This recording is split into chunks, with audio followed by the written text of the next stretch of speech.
Hello everyone, welcome back to the channel. My name is Cordant. We're gonna continue our adventure in Rogue Trader. So, in the last episode we had just finished leveling up after a fight here with a broken servitor, I believe. And I did check out the level ups and I waste a lot of time on this, honestly. So basically I went and looked to try and understand what the best way would be to, figure out what I want to do. And one of the things that I realized is that by looking at this screen here, you can get kind of an idea of how exactly your character is going to level up and how many talents and abilities and stuff like that you will actually get. So something that's interesting to note is that in this level up we're gonna get Finest Hour. We're always gonna get that. That's static, it doesn't change. But then we get to choose a talent. Now, something that's very important, and it might not be easy to understand the difference, because this image is the same as this image. But this one says choose talent, and this one says to choose a common talent. So what I believe this means is, when you have choose talent, you can choose any talent available to you. So, be it an origin talent, or an archetype talent, anything like that, you can pick whatever you want. But when it's a common talent, you can only pick the ones that are, common. Which actually there's no filter for just common. But if we look at archetype, for instance, all of these would not be available under the common talents. So, without having a lot of understanding of how my build is going to be, because again, first time playing the game, my logic right now will be every time I have the option to choose a talent, so a generic talent, I'm going to pick something from either my archetype or my origin. Now, I don't remember exactly how this was in the early access, but my understanding is we can put like 15 points in the first archetype, and then 15 more and 15 more. Well, actually, I don't have to guess, it's right here. So at level 16 you get a new archetype, and at level 36 you get a new archetype. What I am unsure of is if when I start leveling up a different archetype, I guess I can check it now that I think of it. If I look at available talents... Yeah, exactly. So once you start leveling up a different archetype, the talents from your first archetype, in this case the officer, are no longer available. So my logic is I'm going to use my level ups that have the choose talent to pick, or to try and pick, talents from the archetype list. There is an exception for the Psyker, which I will get into in a little bit, but to save you guys some time, I read over all of this and I kind of marked as favorite the ones I prefer. So one of them is Commanding Voice. The range of the officer's abilities is increased by +3, and the range of Voice of Command is increased by +6. This is actually quite cool. If you want to issue out orders and give buffs to people in your party, you can do so from the safety of the backline while they are, maybe a little bit more in the front, or Abelard who is in melee. This could be useful. The other one I noticed was Focus. Whenever the officer uses an ability on an ally, that ally gains a bonus to their perception and ballistic skill equal to the fellowship bonus. And these bonuses stack, but half of the stacks rounded up are lost at the end of the target's turn. So I guess that if you are able to use a certain number of abilities on an ally, this can actually, move up to a decent enough bonus to perception and ballistic skill. I don't understand exactly how it stacks over several turns. That's something to consider later. More Than Possible is one of the main ones that I was considering. The target of Bring It Down, so our extra turn ability, gains a +1 action point.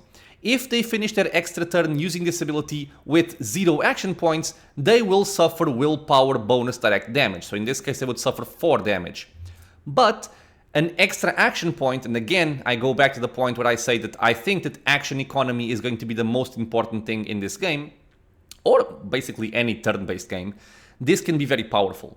We also have Lasting Impression. half of the bonus granted by the voice of command remain until the end of combat. This bonus does not stack with itself or with bonuses granted by voice of command, but does count as an officer ability effect for the purposes of other talent effects. Not exactly sure what this last line means, but having half of the bonus of voice of command for the entire duration of combat, I think is something that can be quite useful, especially if lasting impression also allows me to have the following thing. All of the officer abilities can be applied to the target of voice of command from any distance. So this line right here plus this line right here counts as an officer ability effect. Hopefully I can target them from anywhere as long as I cast voice of command once on them. So this one sounds very nice, and I think it's the first one I'm gonna pick. And finally, I also have Seize the Initiative. At the beginning of combat, the officer gains an extra turn. During this turn, they can only use officer archetype abilities. Now, if I am reading this right, and especially due to the name of this talent, it looks like as soon as the combat starts, you get a turn. Even if your initiative roll is low, you get a turn before anyone else. And even if you can't attack, I can use orders to buff my party and or tell them to attack with an extra turn.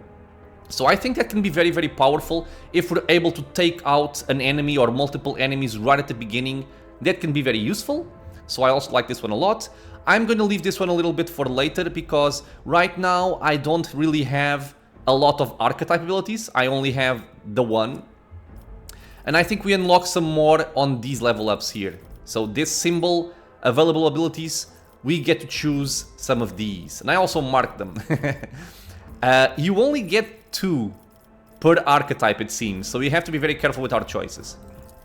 In any case, going back to what I was saying. I think right now what I'm going to be picking is Lasting Impression. It seems like, well, first of all, until end of combat is also something that I like to read in an ability. It's efficient. And if it works the way I hope with voice, with this line here, being able to target them from any distance, it could be very powerful. So that's my level up here. I won't go too much in depth with my other characters. These are a little bit simpler to understand what I'm doing, so I won't go through all of them. I also marked some of my favorite ones, but basically what I'm going to be taking for Abelard at the beginning at least is something else that can make him sturdier. So he's my frontline, he's basically my only frontline, so I want him to stay alive as much as possible. So my first choice is going to be Thick Skin. The warrior gains a +1 damage deflection, passive. Their parry chance is increased by +25% of the warrior's total armor. So I think this works very well because I want him to have as much armor as possible, and also just giving him, you know, quote-unquote free damage deflection sounds like a good deal to me. So that's his level up. I will go for her last. Now we have Argenta. This one is actually kind of easy for me as well, because one of the things that I find will be more problematic with her is reloads. Since she gets her turn and she can basically do 2 bursts in a single turn, that eats up 8 bullets right away. And if I give her extra turns, then we're talking about 12 bullets in a single turn. So rapid reload makes it so that reloading costs -2 action points, minimum of 1. And the first reload in a combat does not cost AP. Again, action economy, I think this is a good pickup. This will be my first choice. And now, finally, we move on to Idira. Now, this one, I'm really not sure about what I'm doing. I'm completely honest, I'm not sure what I'm doing. I looked over the operative talents. Mostly it seems like the operative really wants to play around with intelligence, which she does not have a lot of right now. And if we then think about the psyker stuff that she does have, her psyker abilities work with willpower and perception. And psyker stuff is really interesting to me because it's basically magic. So I think I'm mostly going to ignore the operative side of her. Maybe later I'll find something that's useful. And I'm going to focus more on the warp talents, so basically psyker talents. I marked a couple of things here, and I don't know if I'm making the right choice, but I'm going to go for this one right here. Psychic Barrage. Whenever the Psyker uses damaging psychic power on targets that are 6 cells or farther from the Psyker, the targets suffer an additional ballistic skill bonus damage. Now, she doesn't have a lot. She only has a bonus of +3, but if we think about damaging spells that target multiple opponents, like her Lightning Arc, that's essentially +3 per target hit, damage. Which I think could be interesting, especially if we find ways to buff ballistic skill later on, like stuff like Voice of Command and things like that. And then I think it also couples with some other things here, like Second Sight.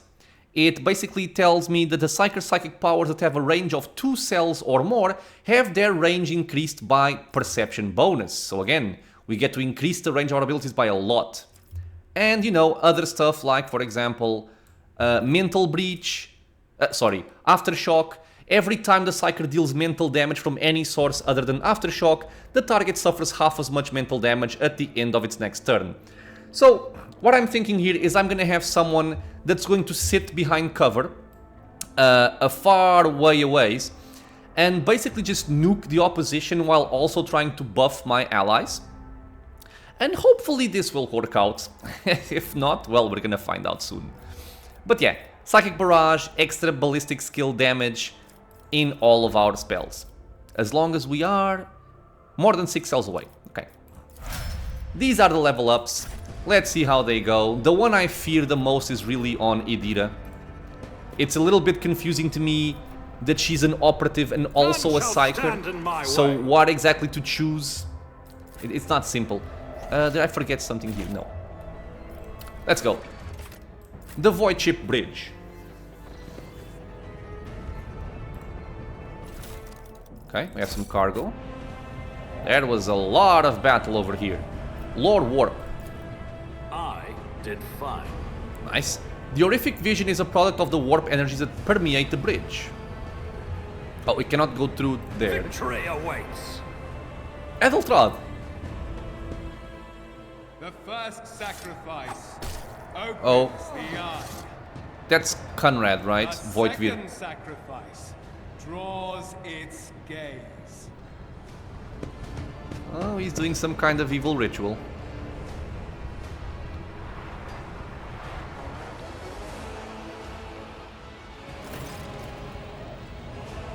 Okay, well then apparently Edelthrad is a good guy, it seems.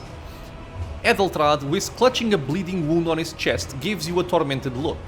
Help has arrived. Too late to change the tide, I'm afraid. But if there is any honor in you, we can at least die with dignity and give our lives for the rogue trader. Yeah, well, Theodora von Valentius is dead. I found her and the arch-militant in her study. Edelthrad's eyes widen. God, Emperor, preserve us. The rogue trader is dead. The ship has lost her lord captain and the house its head. Edelthrad shudders and grabs his shoulder. As you watch, the sleeve of his jacket bursts open and 2 bone growths pierce through the fabric. Oh, he's getting corrupted by the warp, right? Because he's a psyker. No matter what ritual Conrad is performing there, the warp is too strong. I cannot withstand it. I feel my body changing with every second. The warp ringing in the air. This is the end. We will perish in the warp along with the warrant and all the dynasty's heirs. The enemy of humanity has triumphed. Idira looks anxiously at Edelthrad. Then she glances back at you. I've seen it before. We'd better get away from him. The changes are already accelerating.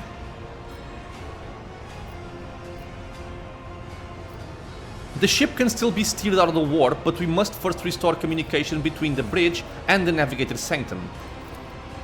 Edelthrad stares at you, and his eyes harden with cold resolve once more. Then we have no right to bow our heads. Oh god. What is this guy doing? You can see Conrad Voigtvir clearly in the gloom of the bridge. The broken blade he is holding is stained with dark drops that seem to have a pearlescent glimmer to them. We are out of time, says Edelthrad. Edelthrad bites his knuckle, desperately thinking. You see a wave ripple across the whites of Edelthrad's eyes, and they begin to turn a sickly yellow. To the party, ready your weapons. If we are to die this day, let us die with honor. No, Cordumt. To die altogether is to allow the flame of the dynasty to perish in the dark. No, it will not be like this. Not today. Edelthrad lowers his head. Then he sighs and locks eyes with you, his gaze cold, haughty, and fanatical. The ritual will not be completed. I will take care of it. And you, see to it that the void ship breaks free from the warp. Watch over our realm, and farewell. Accursed traitor, a time will come when you will bleed for her ladyship Theodora's murder. Remember my words, for they are the vow of he who marches toward his death. What? Theodora is dead? Voigtvir stares at you in seemingly genuine bewilderment. No, that cannot be. Not now. I still haven't... Your ritual won't be finished, heretic!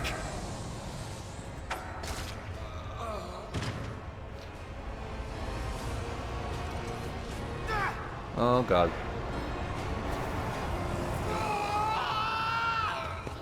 Edelthrad?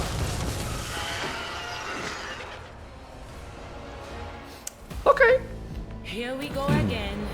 So we have a warp creature. This is what they look like. They're lovely. It's kind of like a head on its hand. Quite cool. Okay, so initiative is looking kind of dire. There's also a bunch of little enemies over here. And I guess I can semi-spoil what I'm gonna say here, because I've done this battle before in the early access. The best idea to approach this fight is not to focus on the chaos spawn. And this is usually true for any fight where you have a very bulky enemy and then lesser enemies. I usually tend to prefer killing the smaller ones before going for the chunky one. And in this case, let me just see if I can find it here. This guy has an ability called Devourer. The creature devours an ally, restoring 30% of the creature's maximum wounds. Now, what it does not say here is that this guy can do this at will, freely. It doesn't even need to be his turn, which in my opinion is kind of cheating, but it is a kind of a boss, so it might make sense. So essentially, if you start damaging him, if you reach a certain amount of wounds, he will simply consume one of the lesser creatures here, heal himself, and attack you for free. So, generally speaking, go for the small ones first. Okay, so in terms of positioning, I would like him to focus on Abelard, if possible. But first let me think about my shots from afar. These guys have 15 hit points. I don't know if they're gonna stay in place. I would love to kill them with Idira. And I also have... Well, if I put Argenta over here, she can probably shoot at these two plus those two. So she can stay there. Idira, I guess I can place her right here. Abelard will move up to the front a bit. He can like focus on these maybe and then go for him, or even for that one. And the rogue trader can stay right here. So myself, I will stay here. Or here. Yeah, here is full cover. Okay. Let us begin. So enemy status. You will encounter enemies in... Okay, we've seen this before actually. Okay. Does he have a status? He does not have a status. I actually do not have line of sight for him. Interesting. I have for that guy, so that's good enough. So, to start... Can I reach you? I can, good. So I want Argenta to be my servant. I will buffer with voice of command. Suits my purposes. And I suppose I can shoot one of those guys over there. This guy. Nothing I can't do. Okay, good. Because we also have this portion of the you serve me. Anytime the servant attacks a target that the noble dealt damage to last turn, he gains critical hit chance against that target. Now we're gonna give Argenta an extra turn and try to wreak as much havoc as possible. So if we burst, we have a chance to kill both of these. As the Emperor commands, I act. That also works. That also works very well. Listen, if I was playing something like Dungeons and Dragons or Pathfinder and I wanted to roll 19s and 20s, this would be the roll for it. Oh my god, okay. That's okay. Pass the turn, pass the turn. Yes, focus on Abelard. Rending Scream. Parry. A hit of 4 damage, that's perfectly fine. It's kind of annoying because now if I want to charge at them, I take an attack of opportunity from this guy, which is not ideal. Yeah, take that 3 damage. Okay. Argenta, let's please do this properly. Oh, we're bleeding. Suffers damage at the start of each turn. I still have full HP.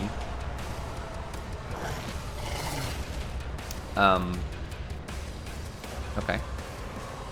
Did I not take damage or did I have temporary wounds? Okay. Mystery for the ages. Okay. Redeem yourself, okay, please. Doubt is for the weak. That's better. There we go. That's better.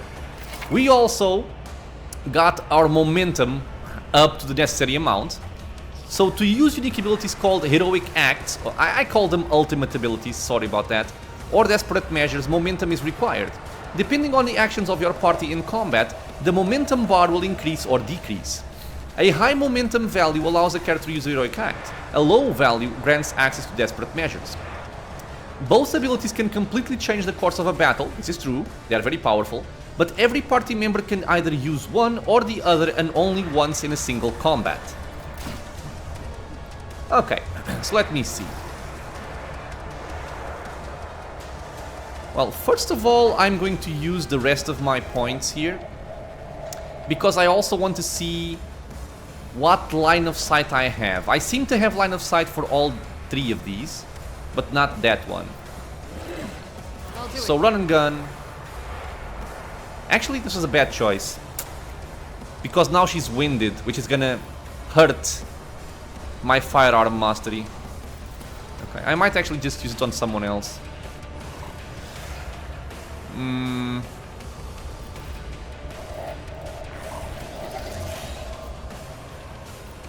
The many regrets. Still 95% chance to hit. Lovely. Okay, so I am still gonna use it. In thy light I stand, and thy So love now we I have 4 free shots, faith without deeds is where worthless. hopefully I can kind of cull the little... How did you miss this? Again, she rolled a 99. Why am I playing this game and not Pathfinder? Jesus Christ. As the Emperor commands, I act. Eradicated. Thank you. Okay, and the first hit against every new enemy is a critical hit, which means I'm gonna kill every single one of these if I actually hit. Or not. Okay. Do I want to injure another guy or just outright kill this one? Well, first of all, let's buff with Revel in As the Slaughter. Emperor commands, I act. Give us more hit chance and crit chance. I'll go for him. Doubt is for the weak. This is why I was chosen. Punished immediately. Okay, we're gonna use our Furious Recital, see how much we can get. A very decent amount, because we hit a lot of enemies. Pass the turn. Now, it's a shame I can't charge, because I will take an attack of opportunity if I do it. It's kind of funny that the game doesn't tell me if I'm going to take an attack of opportunity or not. It almost seems like I'm not going to take it. but since I'm not sure, I'm not gonna risk it. Follow my lead. I will what? Yeah, because I want to stay near him. I don't want him to go for my backline. Well, I'll try something different then. It will be done. Okay, good. Now I'm gonna go for Endure Victory is to tank more damage from this one. And we can just, you know, pass the turn on him. Idira. We will buff our friend over here. On it. Now. I cannot reach that guy. Except maybe from here, but do I want to do this? Probably not, right? Yeah, no. So instead, I will simply kill this one. Oh, come on. Okay, well, from here I can do it. Let's hope he doesn't go for her. But if he does, it's no big deal anyway. Pew, dead. We will put some more exploits on him. They will come in handy in a second, when we can use Expose Weakness. Pass the turn. Did you kill? Oh, you almost killed him.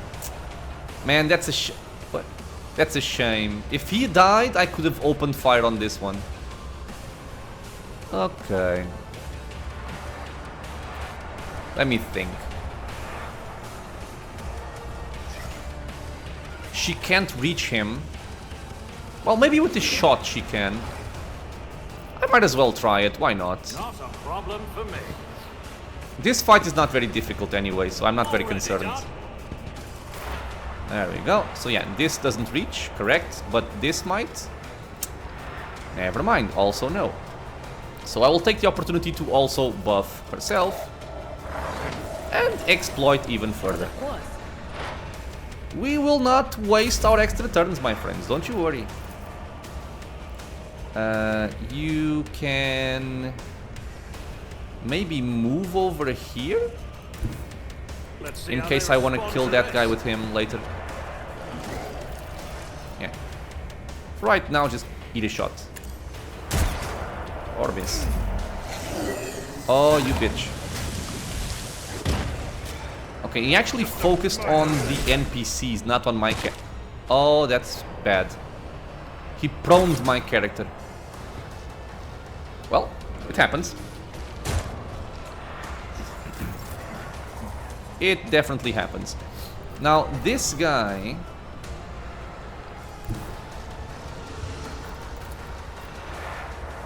32% chance, that's not very good, but I will try. Guided by faith. Honestly, you can just overload him, he would kill the other guy anyway, but Faith without I like deeds doing this is the right way. And by the way, if you do it like this, and you don't allow him to eat any of these guys, you get an achievement. Which is cool, I suppose. I'll do it. Oh, come on, woman. Abelard, are you gonna get up? Nope. Okay, so Idira will finish this off. She can just go over there and Psychic Scream. Cover me. He's dead. Whoa! We have another heroic act. That's nice. How long does this last on you? Another round. Yeah, prone is not good here. Okay, so I think what I'm going to do... Let me just refresh my memory on what this does. Until the end of combat, the target of this attack suffers a 30% penalty to dodge and to armor. That's not bad. He would go to 0. Sure. Okay, let's do it.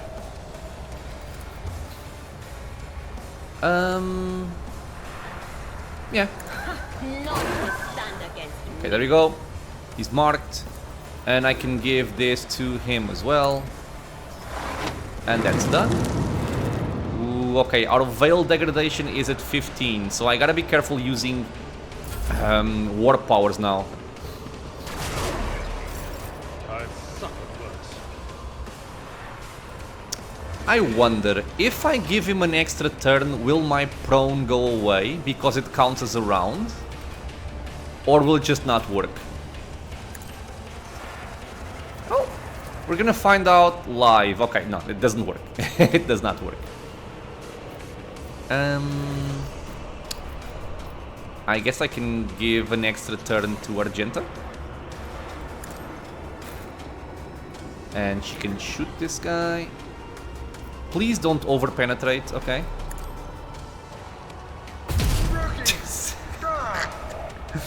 Ah, she missed him and he hit. Oh my god. Okay, no comment.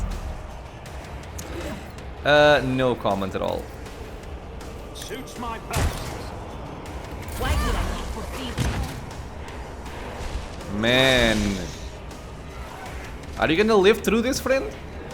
Don't shoot him. Oh my god. Okay. I have to reposition Argenta so as to not shoot Abelard. So I'm thinking about coming over here. Yeah, this is a good position. Okay, cool. As the Emperor commands, I act. Yeah, you're mine now, buddy.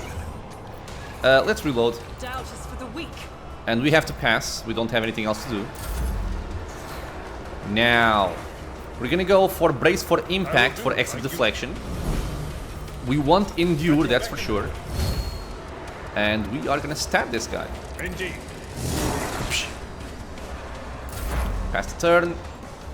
I can kind of still use some of my powers, but I don't think I want to. So I'm instead gonna come over here. What does my burst look like? It doesn't hit any of my friends. Perfection. Okay, so go over here. And we're gonna exploit. And now we're gonna burst fire. Or anything is. Okay, decent, decent. Pain and duty go hand in hand. Thank you, friend. Nothing I can't do. Buff. Shoot. Damn it. Not a problem for me. As the Emperor commands, I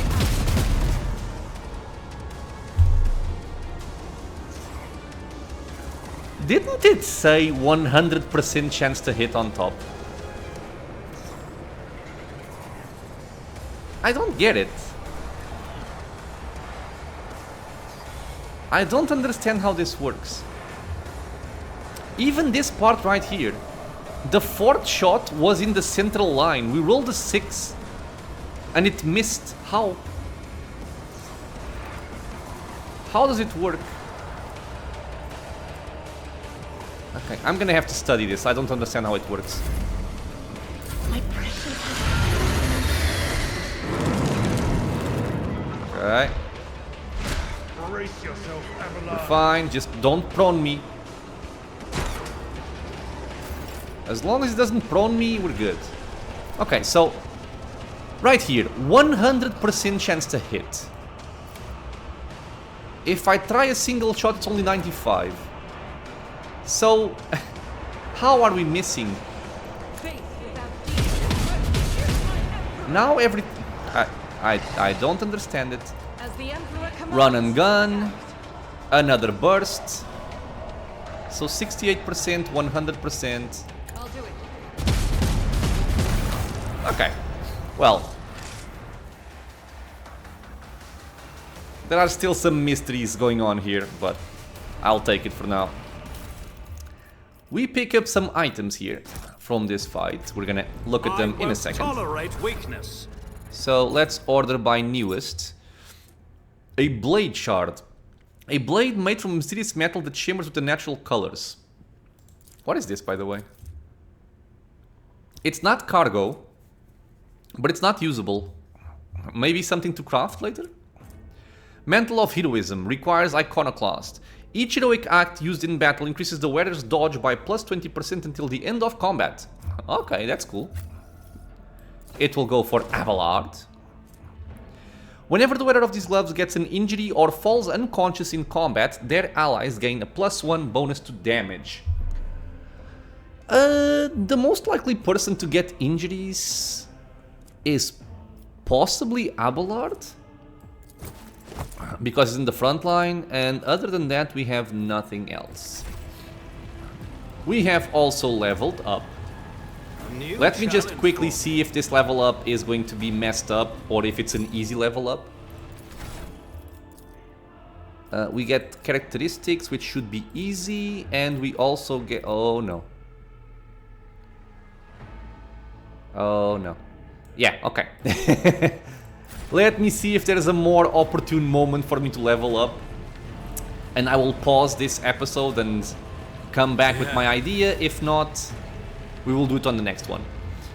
Ravor, Master Helmsman, System Status Report. So this is Master Helmsman Ravor, okay. By the Emperor, it's a seneschal, living and breathing. The white-haired man with sickly pale skin salutes you. Well, there's a tricky question. The whole place is so overgrown with foul wickedry, we'll be scrubbing it off the vid screens for throne knows how long. How did you people survive in here? The man glances around the bridge. Must have been Providence.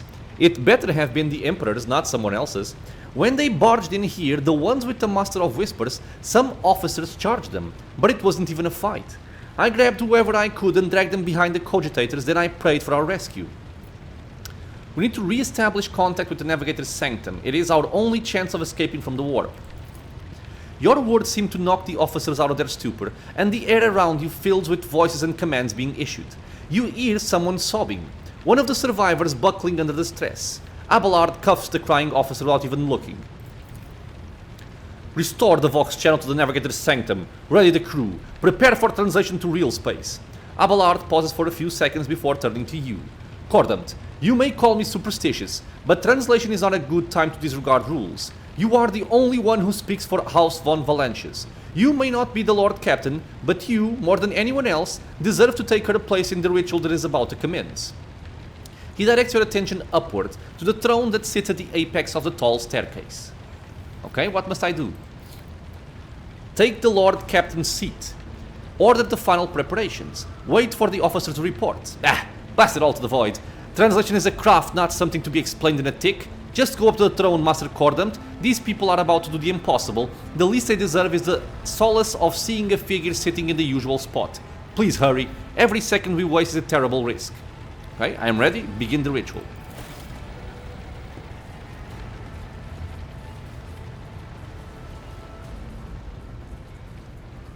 Okay, big throne.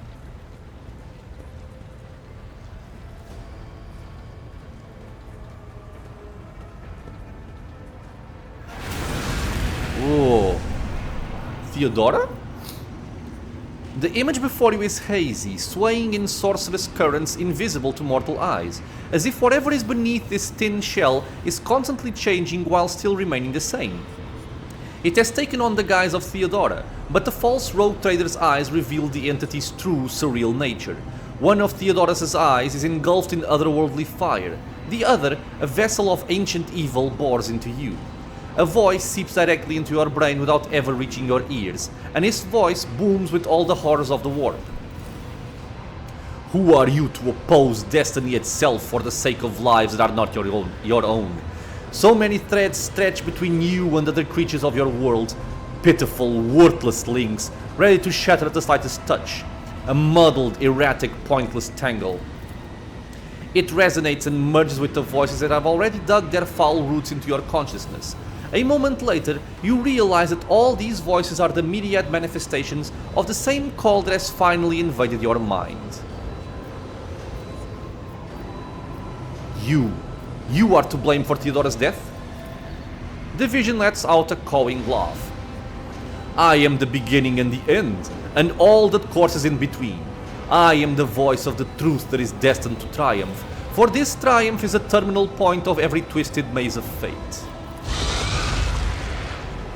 Conrad Voigtvir, your head begins to spin and viscous drops slither down your cheeks. You blink, and you are no longer looking at Theodora. It is the traitor Voigtvir, just as fluid and ephemeral as the previous apparition.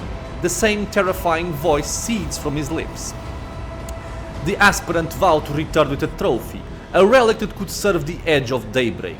That fate was assured and the steps chosen. And yet, you broke the unbreakable when you took the aspirant's place. I see you, on the day when the final dawn rises over the Iron World. I see you by my side on that day, the day of my resurrection. Okay, let's take a second here. The aspirant vowed to return with the trophy, a relic that would serve the edge of daybreak. Was Conrad Voigtvir the aspirant? And he wanted the warrant of the rogue trader? But then again, if that was the case, shouldn't he know that this entity killed Theodora? Assuming that she killed Theodora, I don't know. I'm interested to see how this evolves. Idira. The image is scattered by invisible sorceress winds, and you see Idira, her eyes aglow with the same sinister flame. Your image is woven into the tapestry of things to come. I am the will of the Weaver of Destinies, and today I will weave a new thread of elusive possibilities and fickle chances. The thread that will lead you out of the maw of irreversibility. The thread that will help you find the keys to salvation. The thread that will guide you and the weapon of our return to me. Now it's Abelard. A cavalcade of hazy glimpses of a future yet unknown passes before your eyes. A flash of crimson purple. The images replace one another in a violent kaleidoscope without ever letting you get a proper look at them. Through the rippling mirage, you see a twisted image of Abelard, the loyal seneschal of the dynasty. The path is set, child of the dawn. The thread is woven. Follow it, servant of mine. What is going on here? Master Helmsman. Ravor turns around and looks up at you. He hesitates for a few moments, then addresses Abelard, who is standing next to you. Seneschal, the navigator's sanctum is silent. The Vox signal is stable, which means... Abelard nods absent-mindedly. The navigator gave his life battling the storm that nearly claimed the Von Valentius' flagship.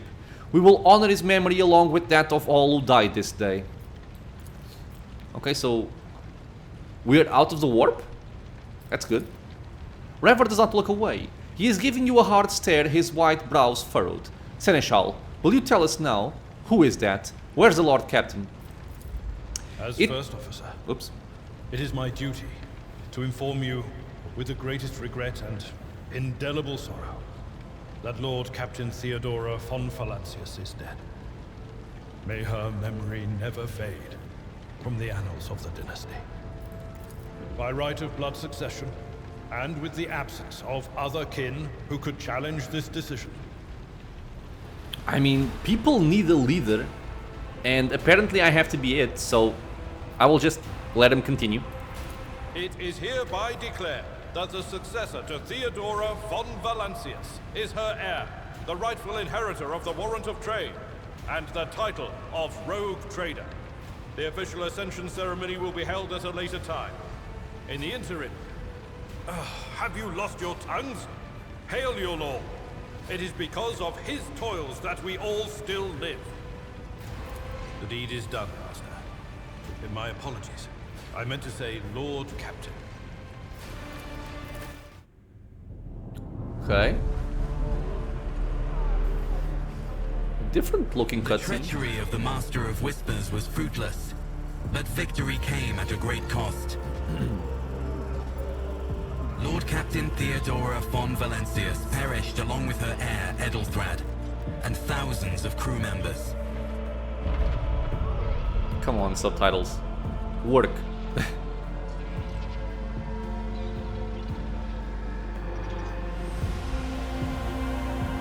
Yet hope remained. For the second in line to the Rogue Trader dynasty survived.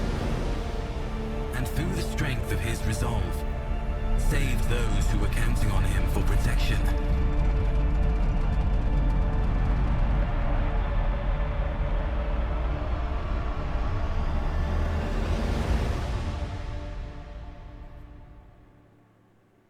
Okay. So we have taken the place of the Lord Captain. And people now apparently look up to me to guide them through this.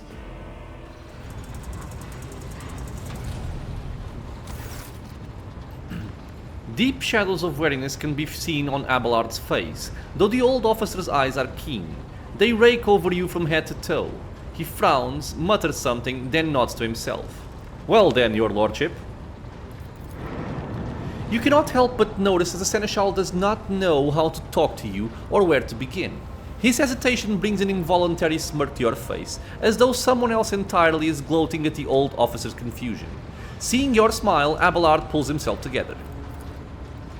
You must now hold your first officer's briefing in your new role as Lord Captain. For many of those who are about to join us on the bridge, this will also be their first briefing.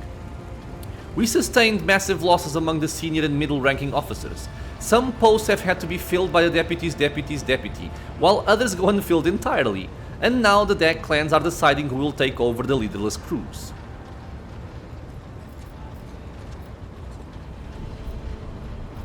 How did you come to lose so many officers? It appears the heretics were deliberately targeting the vessel's command. They knew exactly whom they were looking for and where they could be found, which is unsurprising given that their informant on board was our own Master of Whispers, Abelard grimaces. Okay, so what is on the agenda for this meeting? Reports on the condition of the ship and crew. The Lord Captain is not usually drawn away from her important affairs to attend such routine briefings, but this is a unique situation. I am still receiving updates from across the ship, and they are not encouraging. Getting this bird to fly could take a gargantuan effort, even so far as you personally negotiating with the authorities of the system we are currently in. So prepare to hear a bevy of complaints and excuses, your lordship. Take this opportunity to get a good look at the officers who work 6 decks away from the bridge. And they in turn will have the honor of beholding the visage of their Lord Captain. Have you succeeded in tracking down Voigtvir? Abelard grits his teeth. No, Lord Captain. In all the commotion his trail went cold. Our people are still on the hunt for him and any mutineers who may still be skulking the ship's many corridors. But frankly, I would not be surprised to hear that we are now 1 shuttle short. I am afraid it will be some time before he answers for all that he has wrought. I'm not gonna go for this. I am ready to start the briefing. Summon the officers. With a gesture, Abelard relays the order to the adjutants at the far end of the magnificent chamber.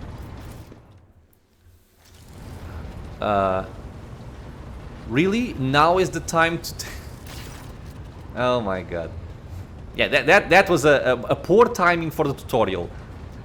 A dozen pairs of eyes bore into you, the expressions revealing restraint, joy, curiosity, and wariness.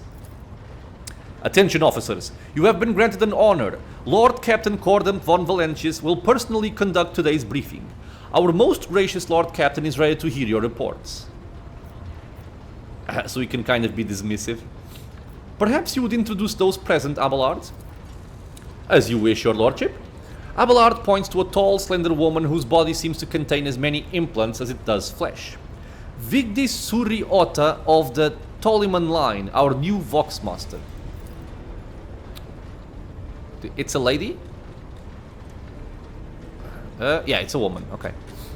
It is an honor to serve your lordship, the Voxmaster offers a deep bow. Aboard this vessel you have at your command thousands of crew members and hundreds of officers and section chiefs. I am responsible for receiving, processing, and sending all communications between you and them, as well as external sources. I am your eyes and mouth, Lord Captain. Beside her is Ravor, the Master Helmsman. He steers our ship along the course set by the Lord Captain and monitors the void around us to ensure that we do not stray into an asteroid field or a pirate trap.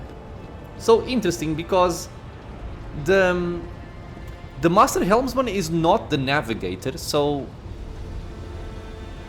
this guy steers the ship. Maybe the navigator is only for the warp and the helmsman is for the real space?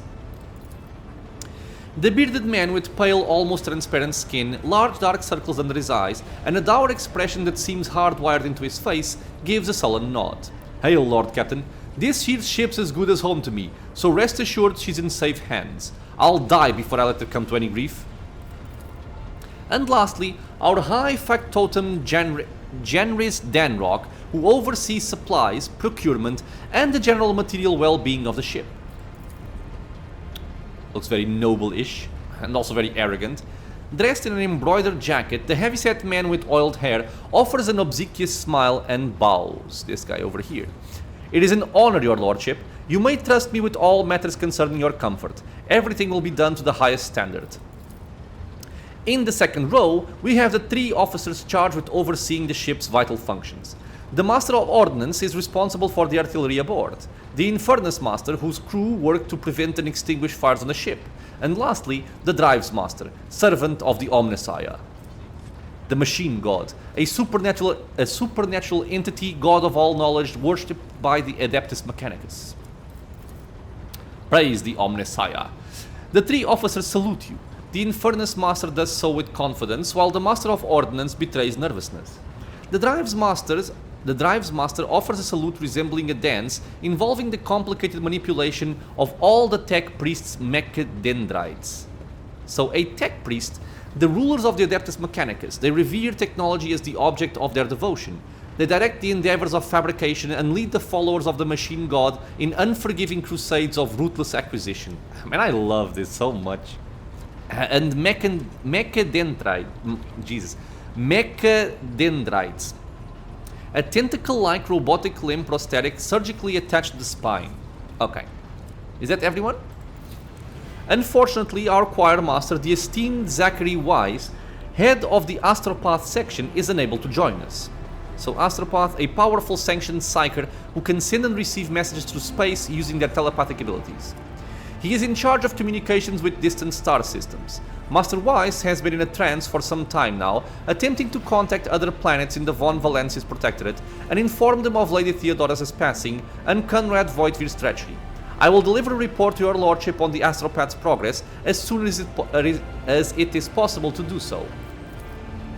All other present are adjutants, secretaries, and deputies. They are here to make a record of proceedings. Or to make a record of proceedings, I imagine. Okay, so I wish to hear the Infernus Master's report.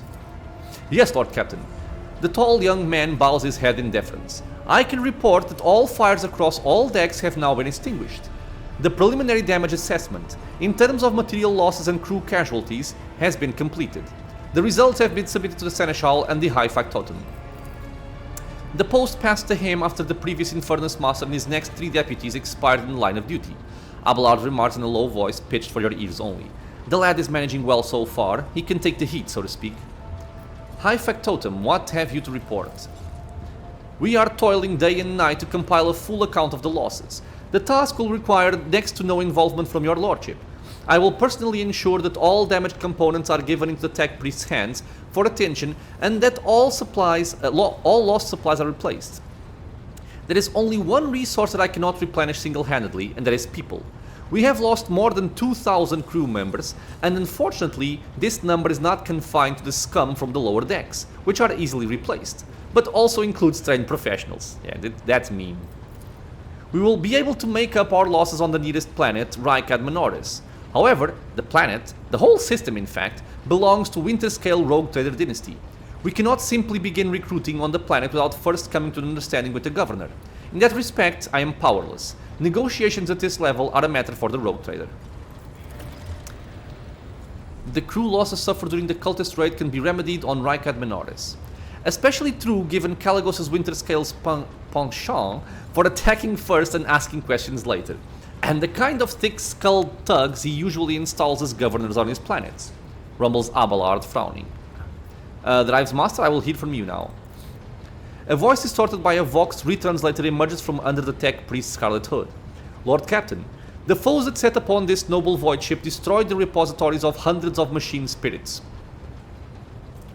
A spirit believed by the adherents of the cult Mechanicus to inhabit and control any technology in existence. Again, I love this. They revere technology and they believe that there are spirits inside of the actual technologies. It's awesome. The Omnissiah is the machine god. The great warp engine entrusted into my charge is unharmed, thank the Omnissiah, but its spirit mourns in its dead brethren. We have not yet identified a prayer protocol capable of assuaging its sorrow and anger. With great sorrow, I must also report that the Enginseer Prime, overseer and spiritual authority of all Tech Priests on board, fell in battle. The Magus was betrayed by the little flesh that remained part of him. A most terrible loss. There is no one among my comrades aboard whose experience and comprehension of the sacred protocols equals that of the fallen Magus. We require a replacement, and as soon as possible. Would someone care to translate the Steam Drive Master's words? The Void ship requires a new engineer who may be found somewhere in the system. Okay. The ship's most senior tech priest, most senior both in rank and experience, is dead. If we do not find a replacement, we will be unable to resolve the problems in the with the warp engine. Jeez. Answers the Vox Master instantly, without even thinking. This is not the first time she has acted as an interpreter between the ship's various inhabitants. Master Helmsman, your status report? Right you are, Lord Captain. To cut a long story short, the outlook is bleak. The ships sound more or less, but without our engineer prime and navigator, who fell in battle, we have no way out of the system. If we try to set so much as a toe inside the warp, I don't know what will happen first.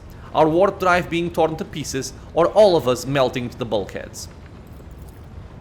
Your Lordship, if you will allow me to interject, when we arrived in this system, my crew followed standard protocols and conducted a count of all the available communication channels in the region. One of them was the Navis Nobility Station, an ancient organization of noble mutant families whose genes allow them to safely guide warp-capable void ships through the immaterium. Okay. So there is apparently a station holding these mutants. A Navis Nobility Station. The station maintains complete Vox silence, but even its presence here inspires hope. To have located the navigator in the very same system is an incredible stroke of luck. A true blessing from the God Emperor. Okay, the guides. The void ship needs a new navigator. One may be found in the Navis Nobility Station. A sharp bolt of pain lances through your skull as if in response to what you just heard. You understand that it is not the God Emperor you should thank for such good fortune. The words of the demon that appeared before you during the translation to real space echoing in your mind. I am the will of the Weaver of Destinies, and today I will weave a new thread of elusive possibilities and fickle chances. The thread that will lead you out of the maw of irreversibility. The thread that will help you find the keys to salvation. If I were you, I'd grab this chance with both hands, or else we'll soon be eyeing up asteroids to use as your new residence. In slightly less shitty news, we can go around and round this system till our heads are swimming, as long as the promethium and supplies last. This is fuel. Yes. Sorry, what? Ah, yeah. And if any thick as grog shit lowlifes come sniffing around, we'll be able to take them out, so don't you worry on that score. Okay, and finally, the Master of Ordnance. Do you have anything to report? The Master of Ordnance gives you a gloomy look. No, my job's simple. Maintain the arsenal and fire when I'm told. But just ask anyone, we've got no able crew, no Lord Captain. Master of Ordnance, you forget yourself. So what? Comes the officer's hostile and bitter reply. It is as if a dam has bursted inside and all his pent-up emotions are rushing out of him. The ship's in ruins, every second officer's dead, and now we've got a green Lord Captain who's supposed to lead us to Void knows where. Silence! The bridge's magnificent glass panes seem to tremble under the force of Abelard's roar. Enforcers, seize this mutineer. Game... No. No. No, no. Doggy afuera. No. No, no, no. No, no. Oi, smacked in the head. Abelard grunts. If only one officer out of the whole lot has fallen to pieces, then that's not bad at all. Your Lordship, I do humbly apologize on behalf of the entire crew. What would you have us do with the Master of Ordnance? The former Master of Ordnance, I should say. Besides find a replacement, that is, for we already have one lined up. And again, we can choose here. And I think I'm going to keep going for Iconoclast, especially if it makes sense. Stand down. Release him. I have no intention of punishing a man for a moment of weakness, not after the terrible attack we have endured. Yeah, okay, and I do like this. Okay, yeah. Abelard stares unblinkingly at the Master of Ordnance. Cease your sniveling. You disgrace yourself and your entire clan. Enough. The hysterics are over. Let us resume. The Master of Ordnance stands up, wiping the blood from his broken nose. His face is the picture of shock. What just happened seems to be dawning on him only now, and the knowledge of the fate he so narrowly escaped. So, to summarize. We have sustained serious losses in crew members and we require a new engineer prime and navigator. Is this all that is preventing us from continuing the voyage? Precisely, Lord Captain. But bear in mind that this will not be the end of our trials. The ship's systems must be properly inspected for major damage, which can only be carried out at Footfall Station, home to the only dockyard in the sector. So Footfall is a massive void port on the edge of the Coronis Expanse and the notorious hotbed of vice, trade and rogue trader intrigue. Sounds interesting. But we will never reach Footfall without first solving these 3 immediate problems. Okay, so what can you tell me about the system in which we currently find ourselves? I see to the Vox Master on this point. Mr. Stolleman? We are in the Rykard star system, and our voyage here was undertaken on the orders of your lordship's predecessor. There are 3 inhabited bodies in this system, and our attempts to send Vox messages have produced confounding results. The Navis Nobility Station has not simply failed to answer. It seems to be maintaining total Vox silence. However, we did receive a distress signal from the prison planetoid in the system, and Rykard Minoris itself is also not responding to our hails. But what is most alarming is that our augurs have intercepted signals from the surface that seem to indicate ongoing hostilities on the planet. An augur, sensor technology that allows void ships to scan planets, spot enemies and obtain various other kinds of crucial data at great distances. The situation is not very encouraging. But without a navigator, a tech priest and new crew members, we won't be able to travel anywhere. Therefore, we must go to the planet and the Navis Nobility Station and find out what in the void is going on. Thank you all for your reports. Dismissed. The assembled officers salute you as one. Your lordship. Man, there's a lot of dialogue and this episode will go on a little bit longer, sorry. There's another thing. A confidential matter of the utmost importance. Lady Theodora, Abelard hesitates, your eternally esteemed predecessor brought the ship here to this system for a reason. She was given a secret commission. You perhaps are wondering who has the authority to commission a rogue trader to do anything. And I shall tell you, the Lord Inquisitor, the hand of the Emperor, the chief architect of his will in the Cronus Expanse. Because yeah, we did see the letter signed XC. Inquisition secret... Okay, yeah, we see this. Yeah, I came across a strange handwritten letter on Theodora's desk. It was signed XC. You are referring to the contents of that note, I presume? Yes, quite right. XC Xavier Calcazar. He's a powerful, mysterious figure. Okay, I'll check it out later. Looking for trouble, land on Rykard Minoris, visit Rykadiphilia, the prison establishment. Okay. Lady Theodora was to seek out the Lord Inquisitor's right-hand man, one Heinrichs von Kellogg's. An interrogator, you understand?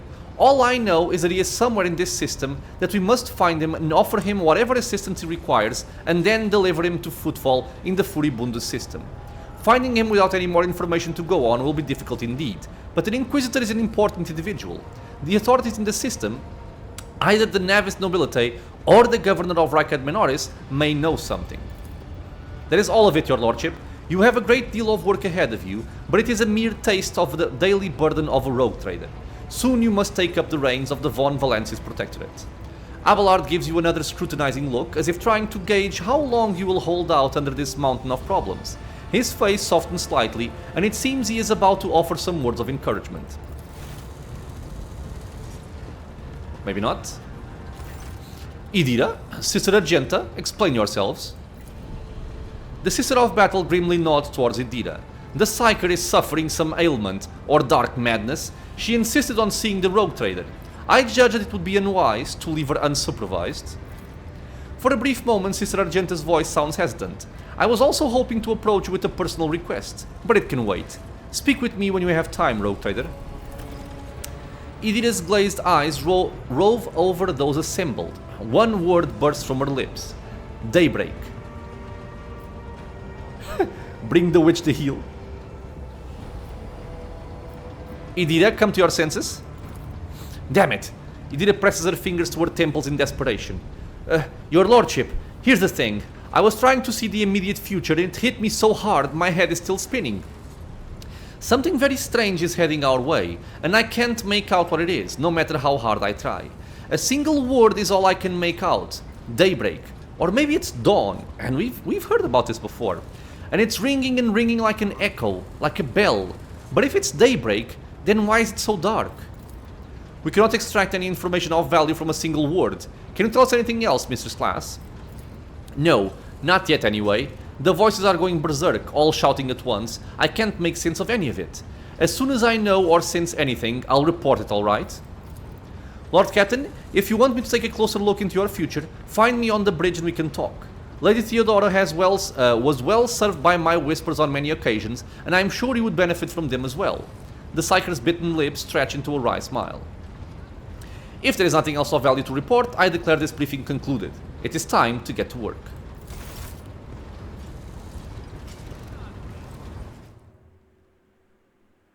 Phew, okay, I can rest my voice a bit. So yeah, a lot of information there, a lot of lore. I love every single thing that just happened. I love all of the interactions. You know, the way they talk, this whole thing about revering technology and the machine god Omnissiah, all this stuff is just, it's just perfect for me. I love Warhammer. So yeah, I am going to end this episode here. It went on a little bit longer than I expected, but not too much.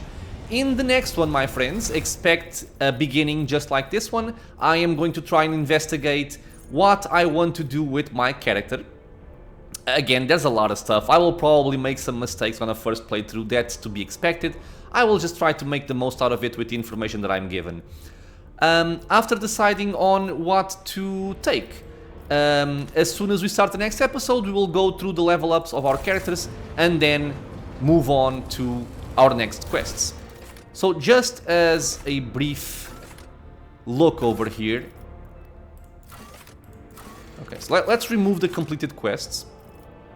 We have Looking for Trouble, which is to visit Rykadiphilia, the prison planetoid, make contact with the Navis Nobilite station, and land on Rykad Minoris. This is a Chapter 1 quest, I'm assuming a main quest. We have a companion quest for Battle Sister's personal request. Argenta asked the Rogue Trader to talk with her on the ship as soon as the opportunity arises, better not put it off for too long. And then we also have some errands. New Blood, yeah, we saw this. Machine Spirit Keeper, they need a new Engineer, and we also need a new Navigator. Okay. As for completed quests, we completed the Rite of Blood, which was the prologue. So basically all that we've done so far was the prologue, basically the tutorial. We apparently have a rumor. Warden of the Expanse, Lord Inquisitor Xavier Calcazar is a powerful and mysterious figure who plays a pivotal role in the fate of the Kronos Expanse. His power is so great that it extends even over rogue traders. Okay. So, we have stuff to do. I am excited for it. I hope you guys are as well. This will be it for this one. As always, my friends, thank you so much for being here with me in the channel watching some Rogue Trader. I hope you guys are liking it. Any questions or suggestions, leave a comment below. If you are enjoying the content, consider subscribing for more. Many more videos coming out soon, and I hope to see you all in the next episode. Until then, stay safe everyone.